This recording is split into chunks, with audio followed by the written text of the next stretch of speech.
Hi అండి. మెంతికూర జొన్న రొట్టె చేసుకుందాం.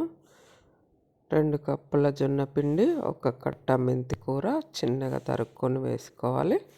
కొంచెం సాల్ట్ వేసుకొని కలుపుకోవాలండి. ఇలా మొత్తం కలుపుకున్నాక కొంచెం వాటర్ పోస్తే సరిపోతుందండి. ఎక్కువ వాటర్ కూడా పట్టవు. ఎందుకంటే కూరలో టెక్చర్ ఉంటుంది కదా, వాటర్ టెక్చర్, అది సరిపోతుంది. మొత్తం ఇలా కలుపుకొని ఇట్లా ఉండాలి పిండి. ఇట్లుంటే మంచిగా వస్తుంది జొన్న రొట్టె. ఒక క్లాత్ మీద ఇట్లా ఒత్తుకోవాలండి చేయితోటి. చేయరాని వాళ్ళు కూడా చేసుకోవచ్చు. ఫస్ట్ టైం చేసే వాళ్ళకు కూడా ఇబ్బంది లేకుండా వస్తుంది.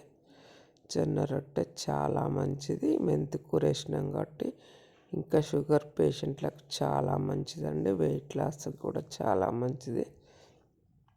ఈజీగా చేసుకోవచ్చు. ఇట్లా క్లాత్ మీద ఎవరికైనా చేయొచ్చు. ఇప్పుడు పెనం పెట్టి స్టవ్ మీద ఇట్లా క్లాత్ తోటి వేసామంటే జొన్న రొట్టె ఈజీగా వేసుకోవచ్చు, తీసుకోవచ్చు. మనకి ఏమి ఇబ్బంది ఉండదు చేయడానికి. కొత్తగా చేసే వాళ్ళు కూడా చేసుకోవచ్చు. తొందరగా అయిపోతుంది. 5 నిమిషాలలో జొన్న రొట్టె. అన్నం వండిన దానికంటే ఈజీగా అయిపోతుందండి. జొన్న రొట్టె చాలా మంచిది వెయిట్ లాస్కి కూడా. ఇట్లా చేసుకోండి. చూడండి ఎంత బాగుందో, గ్రీన్ కలర్లో జొన్న రొట్టె. తొందరగా అయిపోతుంది. చూడండి బాగుంది. ఇట్లా అన్నీ చేసుకొని ఈ రొట్టె ఏ కర్రీతోటైనా బాగానే ఉంటుందండి.